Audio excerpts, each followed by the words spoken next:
Hello everyone, आप सब कैसे हैं। मैं उम्मीद करता हूं कि बहुत अच्छे होंगे और अपनी पढ़ाई को बहुत अच्छे से कर रहे होंगे। मैं आकाश कुमार बढ़ाना आईसीटी वर्चुअल क्लासरूम में बहुत बहुत स्वागत करता हूं मेरे प्यारे बच्चों आपका। जैसा आपको पता है बेसिकली हमारी आपका 7th क्लास है और 7th क्लास में देख रहे हैं हमारे अतीत सेकंड जो हमारी बुक है और उसी में हमारा चैप्टर नंबर 7 चल रहा था। क्षेत्रीय संस्कृतियों के निर्माण के विषय में हम लोग पढ़ रहे थे। तो मेरे प्यारे बच्चों, आप लोगों ने पढ़ा, अगर किसी कोई डाउट है, कोई क्वेरी, तो आप मुझसे पूछ लीजिए, नहीं तो हम चलते हैं सीधा डिजिटल बोर्ड पर। तो इसके अंतर्गत हम क्षेत्रीय जो निर्माण संस्कृति है उनके बारे में पढ़ रहे थे। तो कालांतर में बहुत सारे युग और उन सब चीज़ों के विषय में हमने देखा कि किस तरह से जुड़ी हुई चीज़ें हैं, कैसे लोगों का वार्तालाप, भोजन, संस्कृति, परंपरा इत्यादि एक दूसरे से मिलती जुलती है। चेर और मलाय भाषा का जो विकास है वो किस प्रकार हुआ, कौन कौन सी भाषा बोली जाती थी, 9वीं शताब्दी में कैसे चीज आई, जो आपका मलयालम भाषा और लिपि है उसका प्रयोग कैसे अभिलेखों में किया गया है। ठीक है, उन आपका चीजों को देखा। इस प्रकार से लिखी थी मलयाला, जो आपकी लिपि है मलयालम हम बोलते हैं आम भाषा में। और कैसे चेर लोगों ने इसको आपका ग्रहण किया, कैसे आपका साहित्य चीजें मिली 12वीं शताब्दी में, कैसे इसके साहित्य और रचनाकारों का विशेष रूप से इसका बढ़ता चला गया।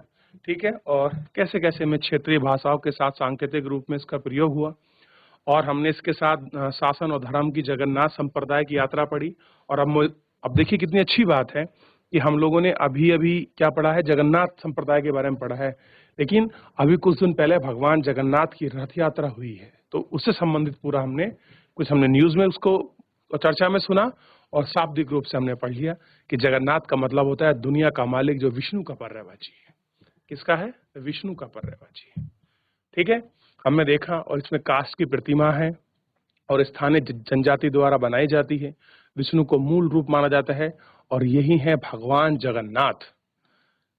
देखिए, ये जो श्याम वर्ण है जिनका, काले से हैं, वो भगवान श्री कृष्ण, बीच में उनकी बहन सुभद्रा और कोने में भगवान दाऊ जो है उनके भाई। ठीक,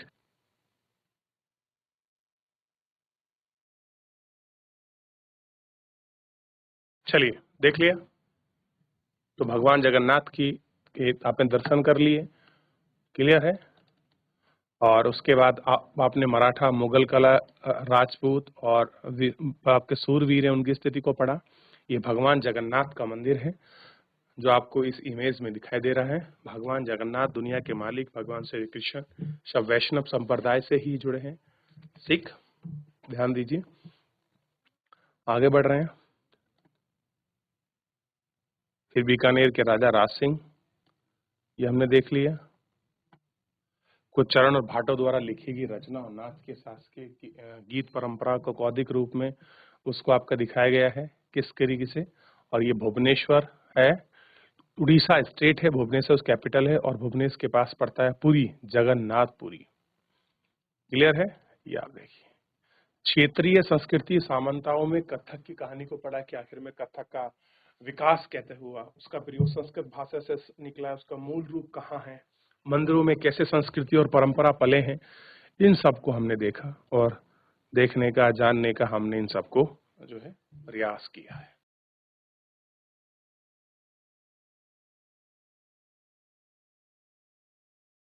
देख लिया आपने, आगे बढ़े।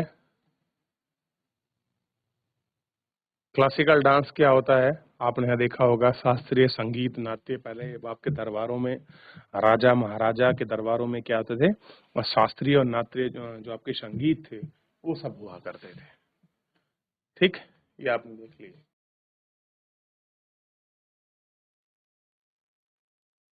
आगे बढ़े तो आपने देखा कहाँ कहाँ पर कुछ कुछ जो आपके वो गीत हैं उनको पढ़ा हमने, कहाँ पर कौन कौन सा किस तरीके का जब कल्चरल होता है, ये हमने देख लिया। चलिए नीचे बढ़ते हैं। प्राचीन संस्कृति, मुगलों के टाइम में क्या कुछ रहा था, कैसे ऐतिहासिक धरोहर बदली और किस तरह के आकृतियां हमको देखी थी, ये हमने यहाँ तक आपका देख लिया, सीखने का मौका मिला और इतना हम लोग इसमें पढ़ चुके थे। आज थोड़ा आगे बढ़ते हैं और 15वीं-16वीं शताब्दी में जो मंदिर परंपरा संप्रदाय किस प्रकार से बन रहे थे, इन सब की क्षेत्रीय संस्कृति का जो विकास और दौर था उद्भव का, दोचला छप्पर झोपड़ी, एक चोपला छप्पर झोपड़ी, किस प्रकार के बने हुए हैं, देखिए इसी का प्रतिरूप इस जैसा आपको दिखाई देगा। ठीक, देखिए ये गोपियों के साथ श्री कृष्ण की श्यामा पट्टी में एक सुंदर पट्टियां जो बनाई गई हैं, ये आपने देखा है।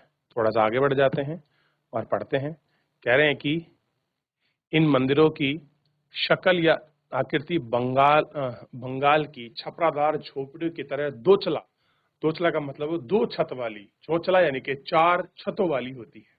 इसके कारण मंदिर की स्थापत्य कला में विशिष्ट बंगाल शैली का दुर्प्रभाव हुआ है। अपेक्षाकृत अधिक जटिल, चौड़ला यानी कि 4 छत वाली, ढाले वाली, त्रिकोण यह छत 4 वाली खड़ी है। इसके ऊपर तिर्यक रेखा या एक बिंदु तक जाती थी। मंदिर आमतौर पर एक वर्गाकार चबूतरे के बनाए जाते थे। उनके भीतर भाग में सजावट नहीं होती थी, लेकिन अंदर मंदिर और बाहरी चित्रकारी सजावट टाइल और अथवा मिट्टी की पट्टियों से आपके सजी होती थी। तो कैसे मिली हैं? दोचला और चोचला की स्थिति मिली है। ठीक है, उनके ऊपर जो आपकी तिर्यक रेखा निकलती है एक बिंदु को होती थी। एक वर्गाकार जो आपका चबूतरा था वो था, सजावटी दीवार इलाके टाइल, मिट्टी की पट्टियां, किस प्रकार इन सब में आप इसको अच्छे से देख सकते हो कैसे कैसे स्थिति में ये आपका स्ट्रक्चर बना हुआ था। तो आप इनको अच्छे से ये देखिए किस प्रकार मिट्टी की पट्टी के रूप में इनको दिखाया गया है, उनको जो है व्यक्त किया गया है। आप उनको देख सकते हैं अच्छे से।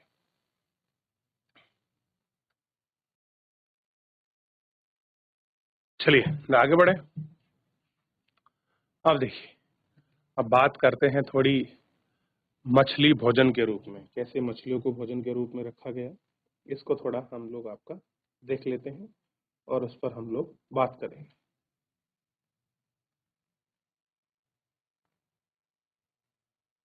चलिए, परंपरागत भोजन संबंधी आदतें आमतौर पर स्थानीय रूप में ही उपलब्ध खाद्य पदार्थों पर निर्भर करती हैं। बंगाल एक नदी मैदान है जहां मछली और धान की उपज बहुतायत में होती है। इसलिए स्वाभाविक है कि इन दोनों वस्तुओं के लिए गरीब बांग्लादेशियों का भोजन सूची में भी प्रमुख स्थान है। मछली पकड़ना वहां का प्रमुख धंधा रहा है। बंगाली साहित्य में मछली का स्थान पर उल्लेख मिलता है। इसे ज्यादा और क्या होगा कि मंदिरों में और बौद्ध विहार के दीवार में इसकी मिट्टियों पर पट्टी लगाई जाती थी कि उनके लिए मछली का कितना बड़ा महत्व है, कि चाहे बौद्ध विहार हो या मंदिर हो, मछलियों की जो पट्टियां हैं वो आपका लगाई जाती है। उन्हें भी मछलियों को साफ करते हुए टोकरियों में भरकर बाजार ले जाते हुए आपका दर्शाया गया है।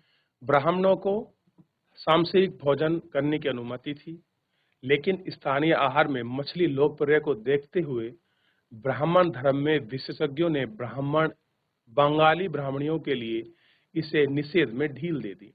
हालांकि जो ब्राह्मण व्यक्ति हैं वो किसी भी प्रकार का मांस पान नहीं करते, लेकिन जो बंगाल के विशेष धर्म लोग हैं उन्होंने थोड़ी ढील दी और कहा कि वो लोग आपका मछली खा सकते हैं। बृहद्रमण पुराण में जो बंगाल के रचित 13वीं शताब्दी का संस्कृत ग्रंथ माना जाता है ने स्थानीय ब्राह्मणों को कुछ खास किस्म की मछली खाने की अनुमति दी है। यानी कि बहुत सारी मछली होती है, वैरायटी ऑफ फिशेज हैं, उनमें से कुछ स्पेशल स्पीसीज की जो मछली है वो लोग खा सकते हैं, ऐसा उनको फ्रीडम दी गई है। क्या है? ऐसी उनको फ्रीडम है मछली खाने की। ठीक, अब आप सोच के देखिए कौन सी वो मछली होंगी जो उनको खाने की आपका परमिशन उनको कर दिया गया।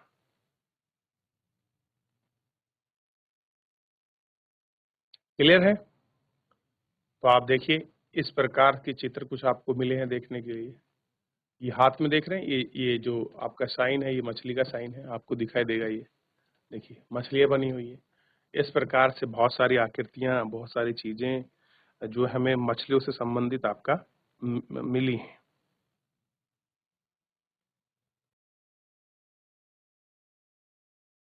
चलिए आगे बढ़ जाएं। घरेलू उपयोग के लिए मछली को आप तैयार करते हुए विशाल मछली मंदिर की पक्की ईंटों की एक फलक है आम बाग में। कैसे मछली को तैयार किया जाता है उसके एक इमेज को मंदिर की छाप पर दिखाया गया है। अब इस प्रकार चैप्टर जो है पूरा आपका समाप्त हो चुका है। इस पूरे चैप्टर में अगर कोई आपका डाउट, किसी प्रकार की कोई क्वेरी है किसी बच्चे की, तो आप मेरे प्यारे बच्चों चैप्टर से संबंधित कोई भी डाउट, कोई भी क्वेरी आप मुझसे पूछ सकते हैं। कोई भी बच्चा किसी भी स्कूल से अगर किसी का कोई डाउट है, कोई क्वेरी है चैप्टर से संबंधित, आप मुझसे पूछ लीजिए। किसी का कोई डाउट है, चलिए किसी को डाउट, कोई क्वेरी चैप्टर से संबंधित, फिर हम चैप्टर के जो कुछ आपके प्रश्न उत्तर हैं उनके तरफ हम लोग आगे बढ़ेंगे। ठीक है,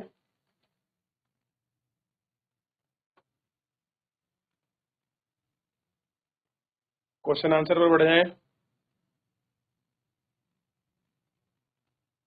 चलिए, अब आपने चैप्टर पूरा पढ़ लिया है, आई होप कि ऐसा कुछ नहीं है। अब कुछ शब्द मिले हैं शास्त्रीय, थोड़ा पढ़िए घर जाके, लघु चित्र को देखिए, तीर को देखिए और जो बोलियां उनको देखिए। फिलहाल हम करेंगे निम्नलिखित को मेल बैठाना, यानी कि आपस में सही मिलान करने हैं हमें। क्लियर है, ये हमें सही मिलान को हमें देखना। देखिए,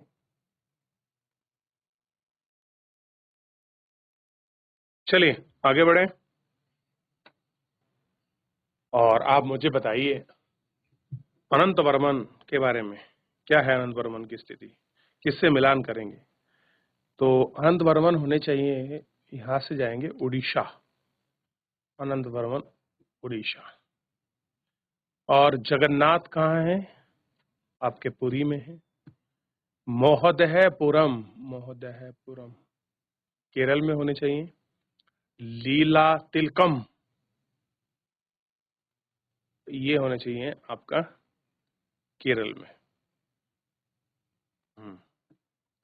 और मालिका काव्य कांगड़ा और लघु चित्रकला बंगाल में फेमस थी। तो देखिए, ये है सही इन द ब्लैंक, सही जोड़ जो हम मिलाते हैं वो इस प्रकार में सही जोड़ मिलते हैं।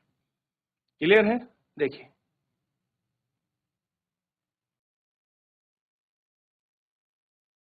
हो गया, आगे बढ़ जाएं। आपने कॉपी कर लिया। अब मुझे बताइए मणि प्रवकम क्या है? आपने पढ़ा है चैप्टर में, ठीक? और कौन सी पुस्तक है, इनके नाम लिखे हैं आप बताइए। पढ़ा तो है आपने।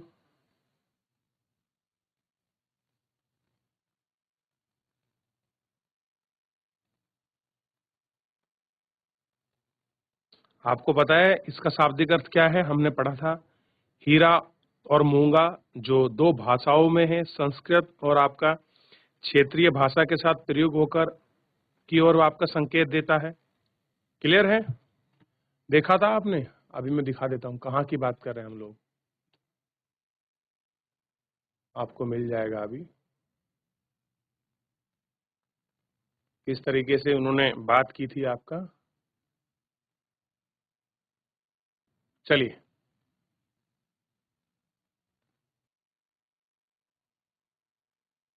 चलिए खोज लीजिएगा एक बार, ठीक है?